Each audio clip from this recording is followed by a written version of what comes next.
sí. Estos tipos de uniones las mantienen vinculadas a las células entre sí.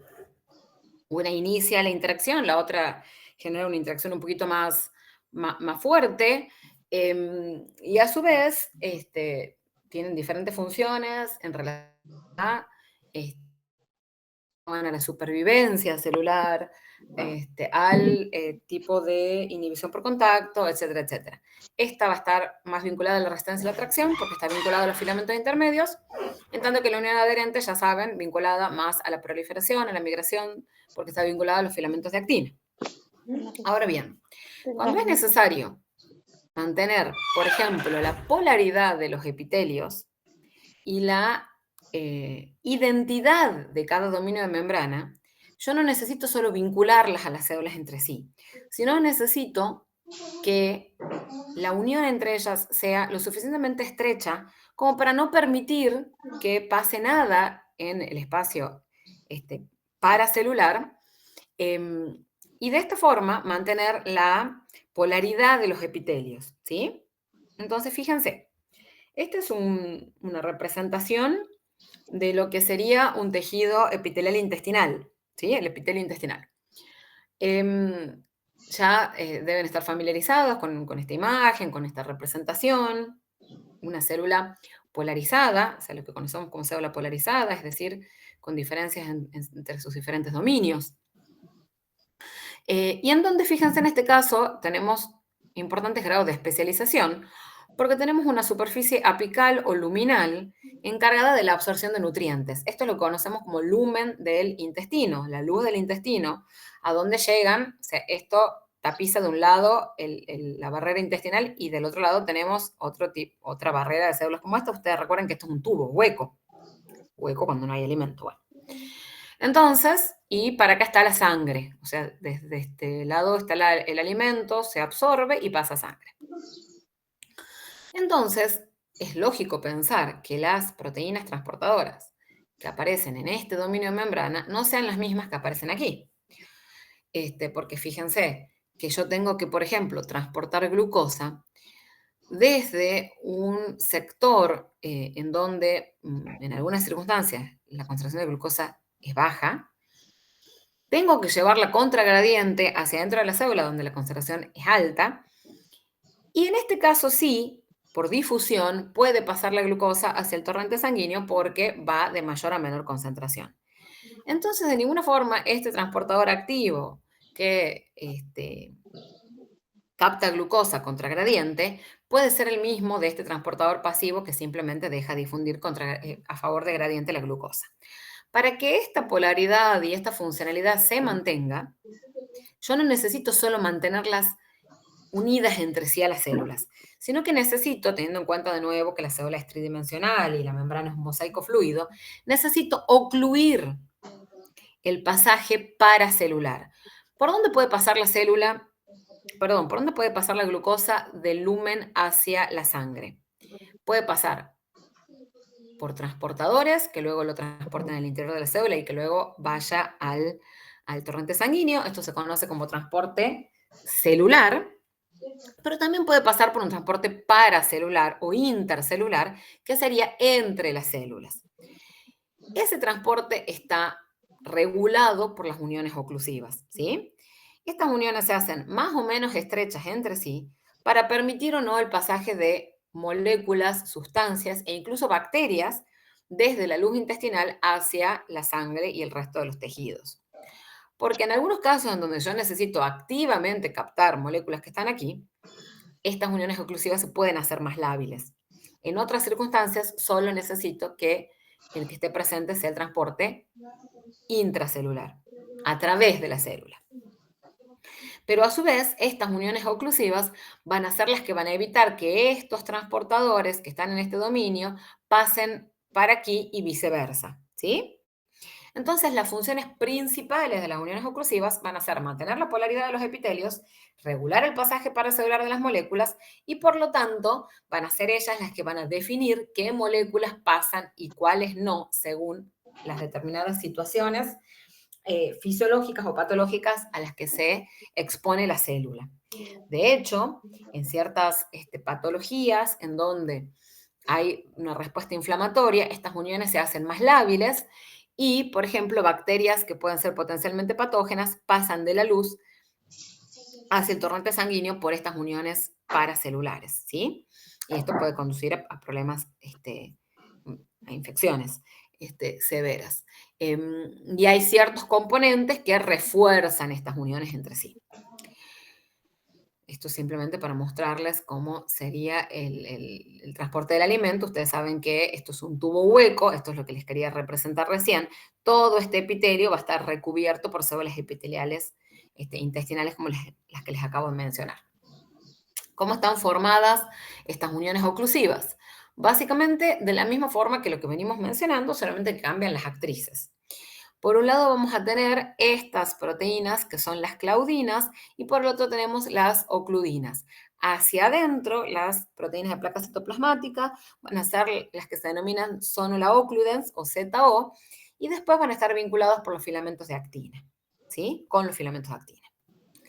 Entonces, fíjense, las claudinas son este tipo de proteínas que son componentes cruciales en la estructura y función de las uniones estrechas, desempeñan un papel importante en la regulación de la permeabilidad, o sea, son las principales proteínas que median la acción de las uniones oclusivas, poseen 4 dominios transmembranas y 2 loops extracelulares que les permiten vincularse entre sí.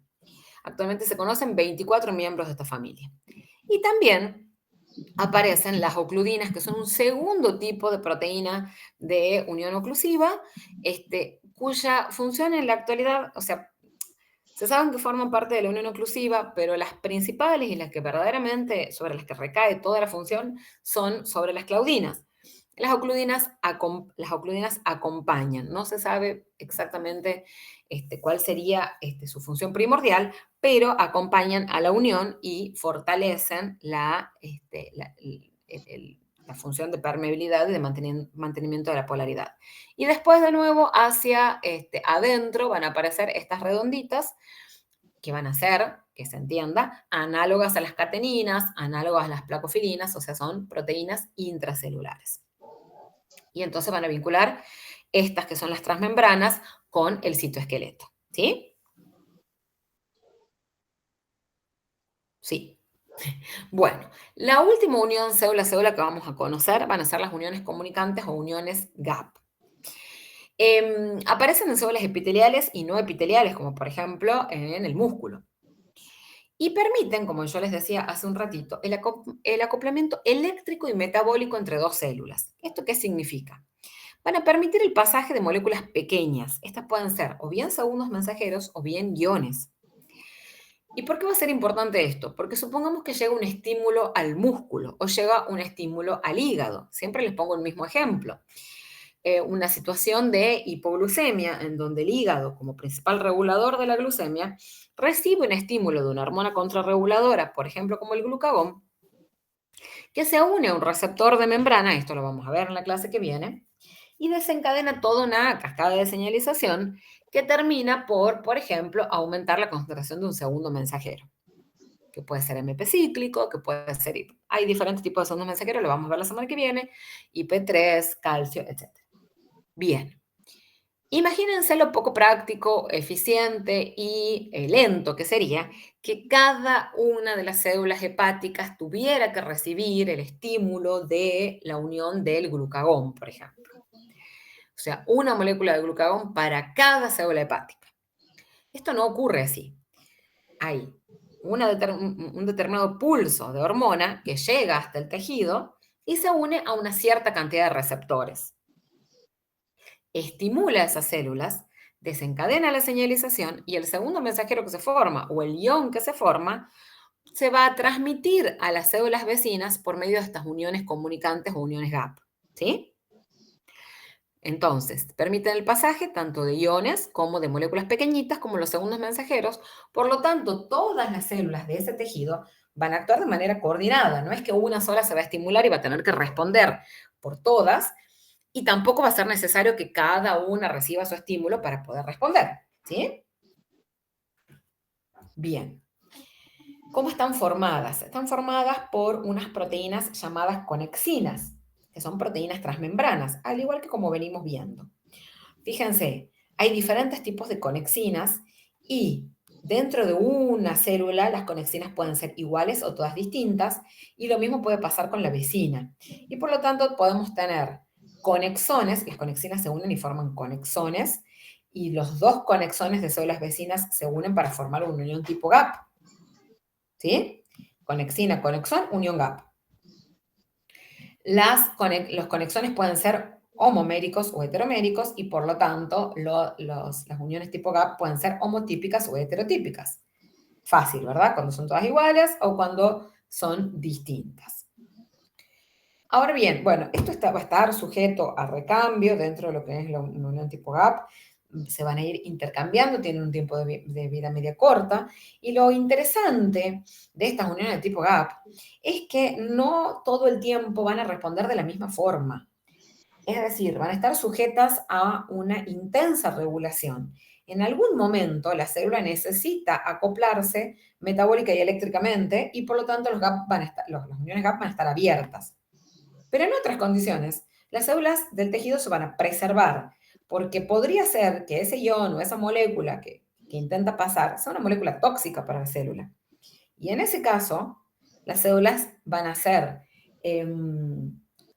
caritativas entre ellas, y de manera eficiente la célula que recibe el daño o el estímulo negativo no lo va a transmitir a sus vecinas, sino que va a cerrar la unión gap intentando que el daño llegue a la menor cantidad de células posibles, ¿sí? Entonces, por ejemplo, que una célula se acidifique en demasía o reciba, en algunos casos, el calcio es un potente mensajero intracelular y participa de muchas funciones fisiológicas importantes, pero en algunos casos su concentración excesiva puede ser nociva para la célula. Entonces, en esos casos, las uniones de tipo gap se cierran, ¿sí? Y de esta forma se trata de que el estímulo nocivo llegue a la menor cantidad de células posibles, ¿sí? Entonces hay una alternancia entre el estado abierto y el estado cerrado. Bien, ¿hasta acá vamos bien? Sí, profe. Sí, sí. Perfecto. Vamos a ver ahora entonces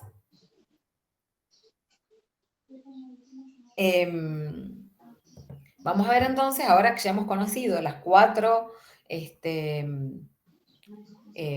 tipos de proteínas más, o sea, los cuatro tipos de uniones más importantes que median la unión célula-célula, vamos a conocer las que median la unión célula-matriz.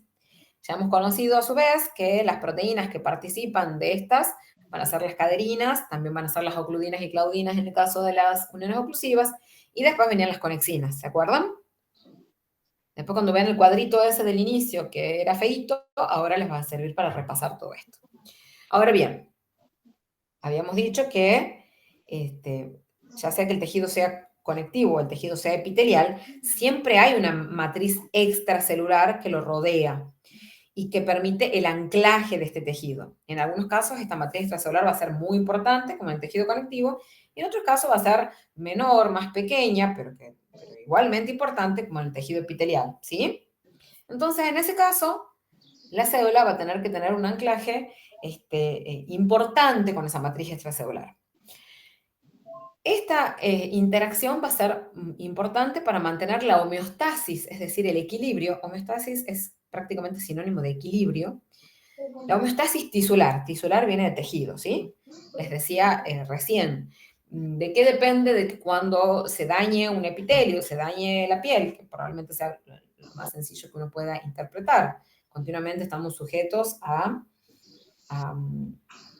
atracciones mecánicas, a rupturas de nuestra barrera epitelial, y esta al cabo de un tiempo termina por restablecerse y se restituye el tejido original, pero las células empiezan a crecer hasta tanto se encuentran entre ellas y hasta tanto restituyen el daño perdido, ¿verdad? O sea, el daño ocasionado. No es que después continúan y continúan creciendo, aun cuando se haya generado un estímulo.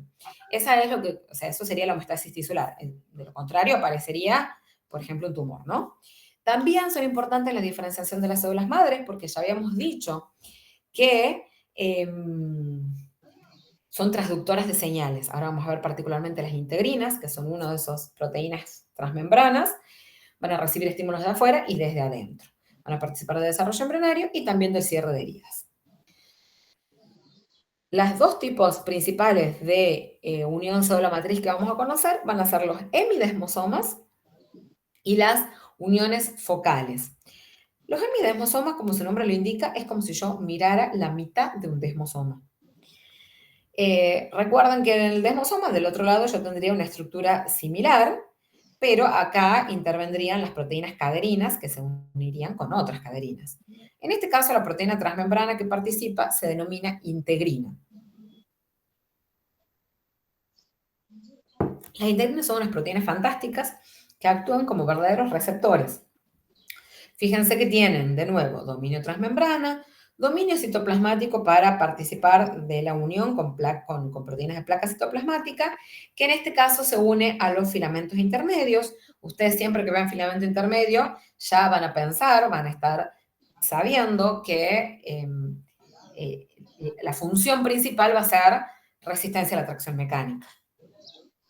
Y del lado extracelular va a interactuar con proteínas de matriz extracelular. ¿Cuáles son esas proteínas? Y bueno, varias de las que después van a conocer. Colágenos, proteoglicanos, elastinas, fibronectinas. Entonces, aquí va a ocurrir una señalización de afuera hacia adentro y de adentro hacia afuera. Fíjense lo que pasa. Quiero mostrarles. Acá. Acá tenemos las integrinas. Fíjense que las integrinas en determinadas circunstancias pueden estar en un estado inactivo. Y cuando reciben o bien un estímulo externo o bien un estímulo interno, pasan a una posición erguida. Esto es un heterodímero desde ya, formado por alfa y beta, y pueden recibir o bien un estímulo interno o bien un estímulo externo que promueve que pasen a un estado erguido, interactúen entre sí e empiecen a interactuar ya sea con proteínas de matriz extracelular o con proteínas de placa citoplasmática, y de esta forma transmiten una determinada señal. Entonces, supongamos que la talina es una proteína, por ejemplo, de placa citoplasmática intracelular. Supongamos que esa talina reciba un estímulo por fosforilación de algún evento que está ocurriendo dentro de la célula y que promueve que esta célula tenga, por ejemplo, que migrar, que proliferar, que moverse en una matriz extracelular. Pensemos en los fibroblastos, pensemos en los leucocitos. De esta forma, la talina se une al dominio citoplasmático, promueve que la proteína, que la integrina pase a un estado erguido y de esta forma interactúa de manera fuerte con un ligando extracelular y se ancle a un sitio o se mueva del sitio en el que estaba y migre a otro. De manera análoga, la integrina puede recibir un estímulo externo, extracelular, proveniente de cualquier, de la matriz extracelular, hace de las veces de sensor de lo que está pasando en esa matriz extracelular y lo transmite hacia adentro de la célula desencadenando una cascada de señalización, ¿sí? Esa sería entonces la función de las integrinas. Acá les dejo algunas características fundamentales. Como les decía, son heterodímeros formados por dos subunidades que se unen entre sí de manera covalente. Hay diferentes subunidades en humanos. Fíjense que pueden estar vinculados o bien a los filamentos de actina o bien a los filamentos intermedios, y entonces van a estar involucradas en diferentes actividades celulares y van a controlar la generación de fuerzas celulares y la dinámica de remodelación del citoesqueleto. Aquí simplemente también para mostrar que, por ejemplo, esto es un receptor de transmembrana, como vamos a ver próximamente. Cualquiera de estos dos receptores celulares va a conducir a la activación de la talina porque le llega un estímulo externo. Llega un estímulo externo que activa la talina intracelular. La talina activa, se dimeriza y activa a las integrinas, que a su vez se une a alguna proteína de matriz, ¿sí? Fíjense aquí. Bueno, esto igual ya no. Volvemos entonces a las dos uniones que estábamos estudiando, los hemidesmosomas. Participan las integrinas, hacia adentro participan proteínas de placas citoplasmáticas que son diversas y que son las que van a mediar la interacción con los filamentos del citoesqueleto, intermedios o filamentos de actina. Pero no tienen una mera función de mediador, sino que ya sabemos que también pueden activar o inactivar a las integrinas, ¿sí? ¿En qué participan? En los procesos de polarización, organización espacial, arquitectura tisular y median adhesiones estables que proporcionan resistencia al estrés mecánico. ¿Por qué? Porque están unidos a los filamentos intermedios. Acá un resumen de quienes participan. Integrina, proteína de placa citoplasmática, filamentos del citoesqueleto. Otro tipo de unión que va a participar, sobre todo, por ejemplo, cuando uno ve una célula migrando de una placa de cultivo, un leucocito que empieza su migración por un vaso sanguíneo, también cuando uno ve que esta célula migra o que se traslada de esta forma, ¿sí? Esto es un leucocito, por ejemplo, por supuesto, cultivado in vitro, en donde se ve que empieza a migrar, empieza a sufrir cambios morfológicos. Fíjense que en esta situación está completamente extendido. Y en cualquiera de las instancias, no es toda la superficie de la célula la que se encuentra asociada a la matriz extracelular o a la placa de cultivo, según sea el caso, sino que si uno mira en detalle, si uno pudiera mirar con una microscopía electrónica o marcar el tipo de uniones, vería que hay puntos focales específicos en donde la célula interactúa con la matriz. Esos puntos específicos son las uniones focales o este tipo de zonas específicas, puntuales, en donde la célula hace contacto con la matriz. ¿Quiénes la median? De nuevo las integrinas, hacia adentro están vinculados con proteínas de placas citoplasmáticas y en este caso van a estar vinculados con los filamentos de actina. Y entonces, ¿con qué va a estar? ¿Con qué función va a estar sobre todo vinculada? Con la motilidad de las células. Y en esa motilidad también, por ejemplo, van a ser importantes en restablecer la arquitectura de un tejido cuando el tejido se ha dañado o con la migración celular, ¿sí? Bien. Entonces, en una célula epitelial que forma una arquitectura de tipo tejido, de tipo tejido epitelial, yo voy a encontrar esas cuatro tipos de uniones intercelulares y esos dos tipos de uniones célula-matriz. Si hablo de un fibroblasto en un tejido conectivo, más bien las interacciones van a ser solo célula-matriz y van a ser fundamentalmente esas dos que acabo de mencionar. Existen otro tipo de interacciones. Por ejemplo, no sé si recuerdan ustedes en un videíto lindo que habíamos visto, creo que cuando vimos citoesqueleto, en donde veíamos, les invito a verlos de nuevo, pero ahora no nos vamos a detener. ¿Se acuerdan que iniciaba cuando los leucocitos recibían un estímulo externo y empezaban a migrar por el vaso sanguíneo, finalmente se adherían a la pared del vaso y salían de la circulación para ir a donde estaba la bacteria, por ejemplo, ¿no? ¿Se acuerdan, alguito? Bueno, quizás nada, pero les invito a que lo vuelvan a ver porque ahora probablemente muchas de las estructuras, interacciones que ocurren van a ser mucho más familiares para ustedes porque ya conocen a mucho más actores y actrices que aparecen en ese videíto.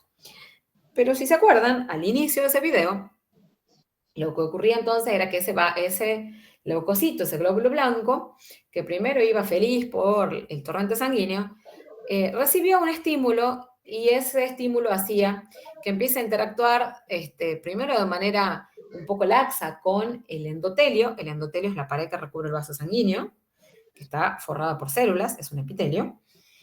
Primero de manera un poco lábil y después de manera más estrecha se vincula con ese epitelio y al cabo de un tiempo termina por salir del vaso sanguíneo y se dirige al sitio de la infección, ¿sí? Todo ese proceso que termina en lo que se conoce como diapedesis, es decir, con la salida del glóbulo blanco del torrente sanguíneo, está mediado por interacciones célula-célula que que son de tipo heterofílicas. Hasta aquí nosotros habíamos visto las homofílicas, que son las que forman parte de un epitelio. Porque en un epitelio la mayoría de las células son similares entre sí. Aquí no. Aquí yo tengo una célula endotelial y un leucocito, un glóbulo blanco. Son dos células diferentes. Las interacciones que se van a mediar van a ser de tipo heterofílicas. Fíjense, lo primero que ocurre es esta primera interacción mediada por las selectinas. Las selectinas son estas proteínas transmembrana, verdecitas pequeñitas, que lo que reconocen es dominios glicosilados de proteínas transmembranas del epitelio. ¿Se acuerdan que nosotros habíamos visto cuando veíamos glicosilación que la mayoría de las proteínas transmembranas y de secreción estaban glicosiladas? Y yo les decía, ya lejos y hace tiempo, esto cumple varias funciones. Por un lado, me protege la proteína porque evita su proteólisis. Pero por otro lado, va a cambiar el patrón de interacción y de reconocimiento de esa proteína para con otra. Entonces, esta selectina lo que reconoce es un patrón de glúcidos que expone esta célula endotelial. Esa es la primera interacción de tipo lábil, la más, la menos estrecha. Eso genera a su vez una señalización hacia adentro del neutrófilo que hace que se active. Cuando se activa, empieza a exponer otras proteínas de membrana que interactúan con otras proteínas del endotelio. En consecuencia, la unión se hace más estrecha. Ahí se adhiere. Primero se fija, luego se activa, luego se adhiere. ¿Por qué tiene que ser más estrecha? Porque si no, ese glóbulo blanco sigue su viaje por el torrente sanguíneo. Y yo lo que quiero es que me quede adherido al endotelio y que en algún momento la unión célula-célula del endotelio se haga más lábil. Las uniones oclusivas que mediaban la unión del endotelio se hagan menos fuertes y permitan que pase nada más y nada menos que una célula entre ellas. ¿Sí?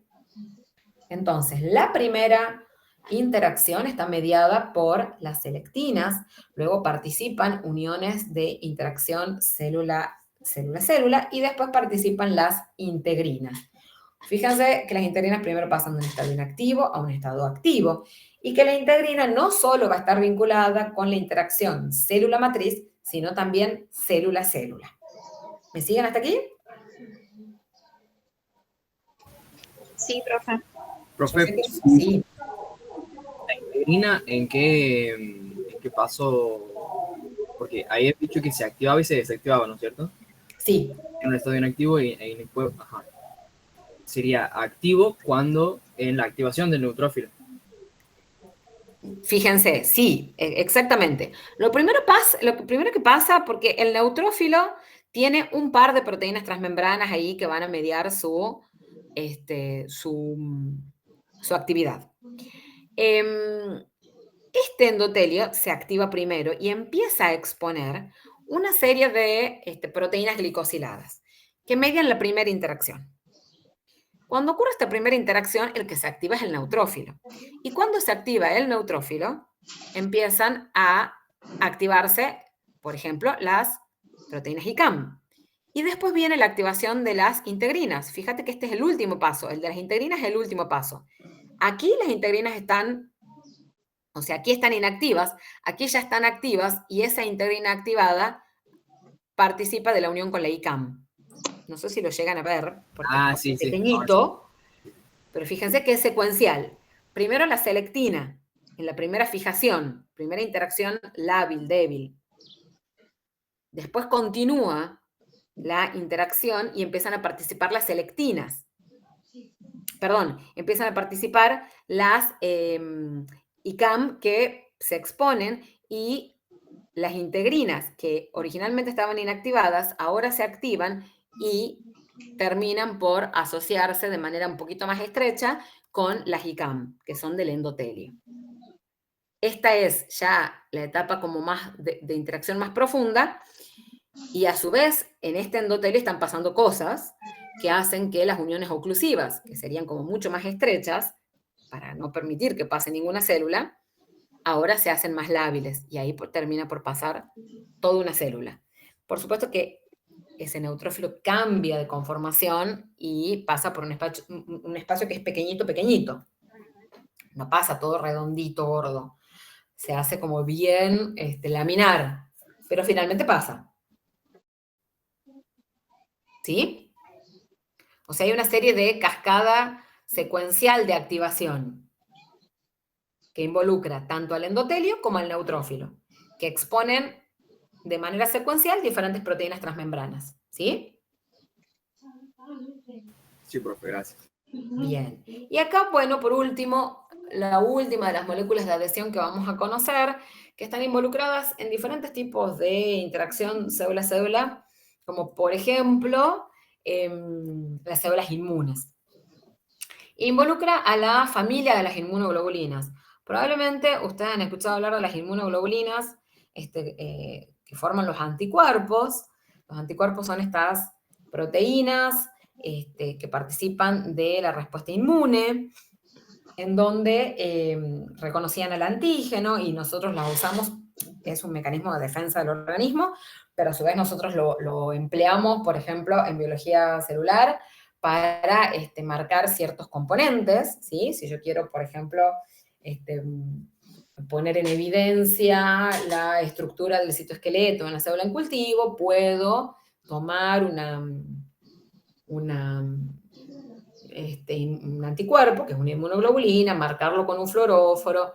Este anticuerpo tiene que estar dirigido al citoesqueleto y al cabo de un tiempo yo voy a ver que el citoesqueleto florece cuando se ha unido al anticuerpo. Algo de esto deben haber visto con Ceci, ¿verdad?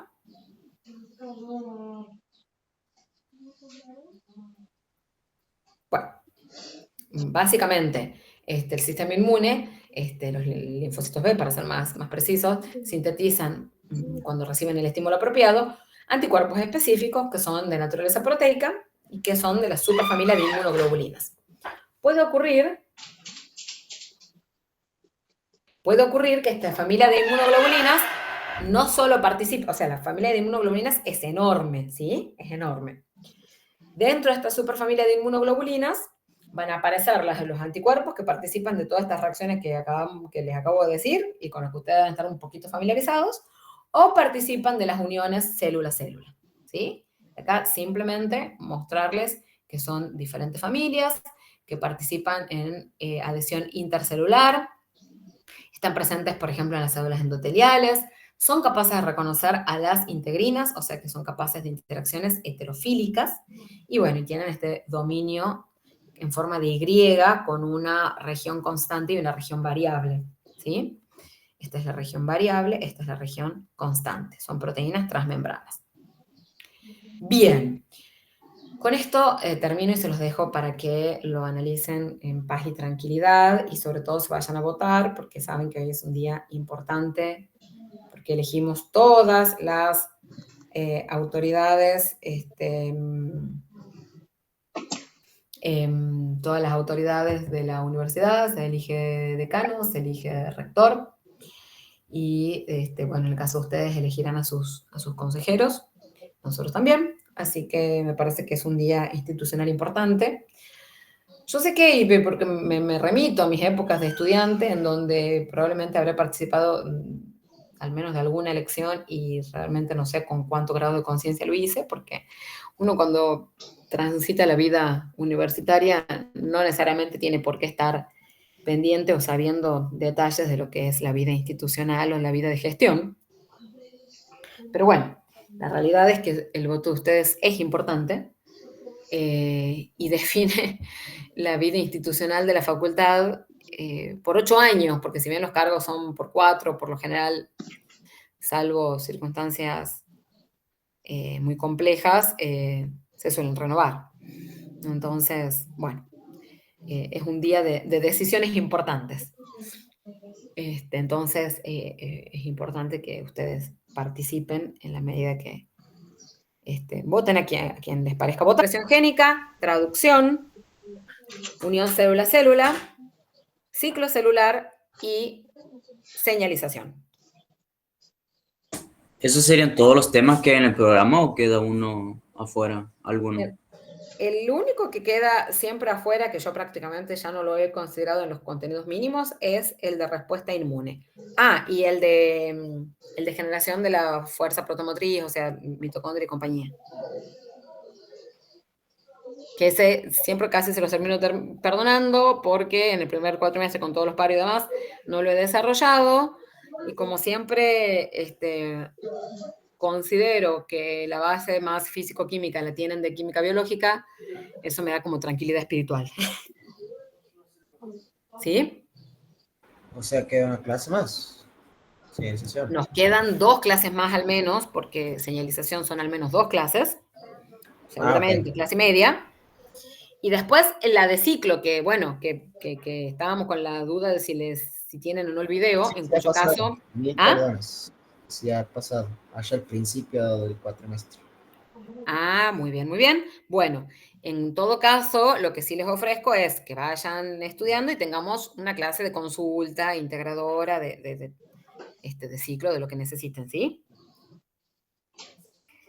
Entonces, entre el viernes y la semana pasada, y la semana que viene, yo termino teoría y de ahí nos queda para dedicarnos a repasar, y bueno, teórico práctico y demás. Bien, profe. ¿Este es más complicado o más fácil?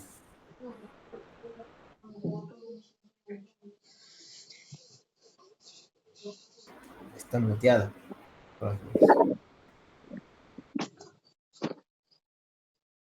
Perdón, ¿qué me preguntaban? ¿Si eran más fáciles los temas del segundo parcial? Sí. Son lindos pero largos.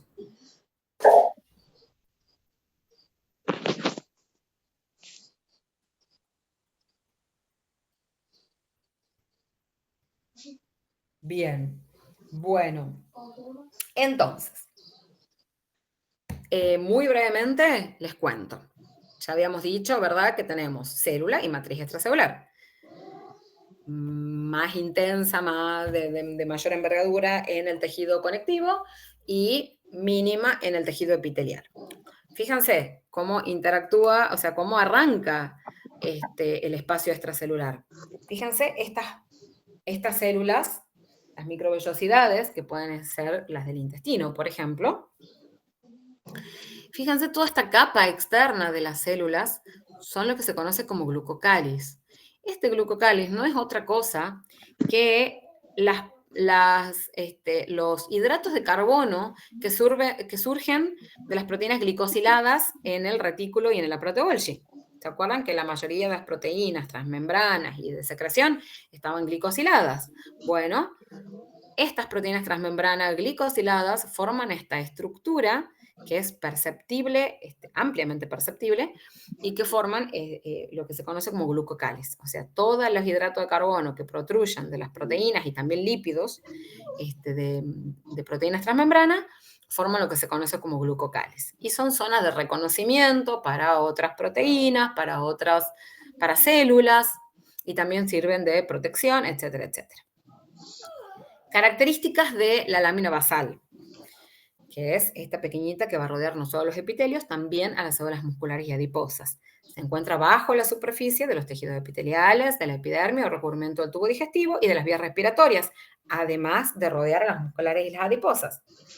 Está bajo el recubrimiento endotelial de los vasos sanguíneos. O sea, ¿qué células tienen lámina basal y no matriz extracelular? La lámina basal es un tipo de matriz extracelular especializada, más pequeñita. ¿En qué caso va a estar presente? En los tejidos epiteliales, pero también rodeando las células musculares y adiposas y en el recubrimiento endotelial de los vasos sanguíneos. Confieren soporte mecánico, generan señalización, acuerden que hay una transducción de adentro hacia afuera, de afuera hacia adentro, y esto mantiene la supervivencia celular. Sirven como sustrato para la migración celular o para el sostén de las células, en el caso de un epitelio. Separan tejidos subyacentes, empieza y termina un tejido, en el medio hay una lámina basal, y actúan como barrera al paso de macromoléculas, porque como son una matriz gelatinosa, no va a permitir, por ejemplo, que ciertas toxinas, siempre y cuando no sean muy abundantes, lleguen hasta la célula. ¿Cómo están formadas estas láminas basales o estas matrices extracelulares? Por una cantidad de proteínas, que la mayoría son fibrosas, para otorgar resistencia y elasticidad, y acá aparecen las principales: colágeno, fibronectina, laminina y proteoglicanos. ¿Cuál es la más abundante e importante? El colágeno. Ustedes deben estar familiarizados. Acá les muestro estructuralmente la gran mayoría de ellas, y simplemente mencionarles, pero esto sí, después léanlo con un mínimo de detalle, que la proteína más importante, no solo de la matriz extracelular, sino la más abundante de todo el cuerpo, es el colágeno. El 25% de las proteínas del cuerpo es colágeno. El colágeno está formado por una triple hélice, estas son hélices alfa, y cada una de estas hélices pueden ser idénticas o diferentes. Por lo tanto, tenemos varios tipos distintos de colágeno en diferentes partes del cuerpo, ¿sí? Son intracelulares y extracelulares, pero la mayor parte del colágeno está en la matriz extracelular, ¿sí? Es un complejo que en muchos momentos forma esta hélice tridimensional, en otros simplemente están como fibrillas individuales formando tipo cuerdas y van a dar estructura, sostén, resistencia a los tejidos, ¿sí? Bueno, acá les presento, esta es la estructura, fíjense. Forma parte de los tendones y, fíjense, los tendones, ¿qué son? Los que median la acción entre el músculo y el hueso, ¿sí? Tienen que tener amplia resistencia a la tracción mecánica. Entonces, esto tiene una matriz extracelular en donde las fibras de colágeno se alinean paralelas al eje longitudinal y paralelas a la dirección de la fuerza de tracción, para acompañar el movimiento y que no se termine separando el músculo por un lado y el hueso por el otro, ¿sí? Fíjense toda la tensión mecánica que tiene que soportar este tendón. Cuando simplemente o estiro la pierna o se hace una contracción muscular, ¿sí? Esto tiene que acortarse y alargarse, y todo eso en fracciones de segundos, y gran parte de la tensión mecánica la soporta el colágeno de la matriz extracelular del tendón. Recuerden que el tendón es un tipo de matriz extracelular especializada, ¿sí? Otros tipos de proteína muy abundante en la matriz extracelular son los proteoglicanos o los glicosaminoglicanos. Tienen esta estructura bien compleja que parece de varios 100 pies juntos, en donde hay una proteína central que están, de donde protruyen diferentes moléculas de este tipo, que son tipo proteoglicanos, y que tienen como principal característica que son altamente higroscópicos, o sea que pueden asociarse con muchas moléculas de agua, están altamente hidratadas. Uno de ellos, todas estas moléculas de glicosaminoglicanos van a asociarse entre sí con un eje central de ácido hialurónico para formar estas estructuras inmensas, altamente higroscópicas, y que se distribuyen, fíjense, de manera arborescente. A ver si se llega a ver. Bueno, todas estas que aparecen por aquí son los proteoglicanos, ¿sí? Que tienen esa estructura, se forman así, con un eje central de ácido hialurónico. Después vienen las fibronectinas, las lamininas, las elastinas, que todas dan soporte estructural, sostén y elasticidad a la matriz extracelular. Su concentración y su tipo va a depender de la matriz extracelular de que se trate. Recuerden que les he dicho que tenemos tejidos conectivos, que van a ser el tejido propiamente dicho, como el de la dermis, y otros que van a ser altamente especializados, como el de la sangre, como el del hueso, como el del tendón, como el del tejido adiposo. Entonces, la identidad estructural y funcional va a estar dada por el tipo y la cantidad de cada una de estas proteínas de matriz extracelular con las que se encuentran. Y estas van a tener por lo general un dominio para interactuar con otras pares y formar retículos, o sea, haces reticulares, pero también van a interactuar con las otras proteínas de la matriz extracelular y, por supuesto, con las células, por medio de las integrinas, ¿sí? Así que bueno, se los dejo acá para que lo lean con un poquito de detenimiento, pero en términos generales esa es la composición de la matriz extracelular, que interactúa con las células para formar tanto un epitelio o para formar tejidos de tipo conectivo, ¿sí?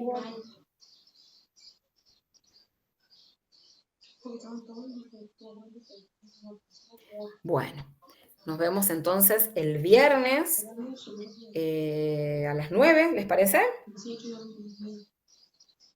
Sí, bien, profe. Muy bien. Perfecto. Abrazos, llevemos algo rico para compartir ese viernes, que hace mucho que no nos vemos.